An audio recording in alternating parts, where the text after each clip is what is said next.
તમે જોઈ રહ્યા છો મધ્ય ગુજરાતનો અવાજ. હું છું અંકિત પરમાર. આવો જોઈએ આજના મોટા સમાચાર તરફ નજર કરીએ. સાવલીના મોક્સી ગામ પાસે આવેલી શ્રીધર ઇન્ડસ્ટ્રીઝમાં એલપીજી ગેસ ટેન્કર બનાવટમાં મોટું કૌભાંડ બહાર આવ્યું છે.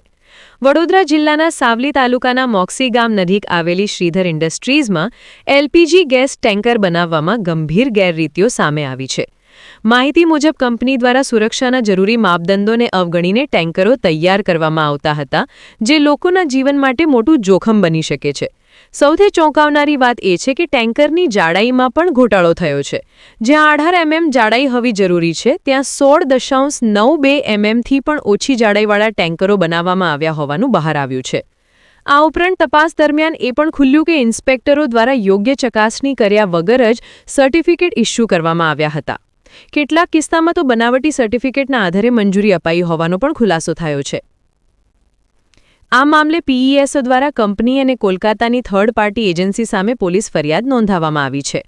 આ ગેરરીતિઓ જાન્યુઆરી 2025 દરમિયાન તપાસ દરમિયાન સામે આવી હતી, જે બાદ હવે પોલીસ તપાસ શરૂ કરવામાં આવી છે. હાલ ભાદરવા પોલીસે એનસી ગુનો દાખલ કરી વધુ તપાસ હાથ ધરી છે અને આ કેસમાં વધુ સંડોવાયેલા લોકો સામે કાર્યવાહી થવાની શક્યતા છે. આ પ્રકારની બેદરકારી લોકોના જીવન સાથે સીધો ખેલ સમાન છે અને કોઈ મોટી દુર્ઘટના સર્જાય તે પહેલાં કડક કાર્યવાહી જરૂરી બની છે. આ મામલે આગળ શું કાર્યવાહી થાય છે તે જોવું મહત્વપૂર્ણ રહેશે. રિપોર્ટર અંકિત પરમાર, સાવલી, વડોદરા. આવા જ તાજા અને સચોટ સમાચાર માટે જોડાયેલા રહો મધ્ય ગુજરાતનો અવાજ સાથે. ધન્યવાદ.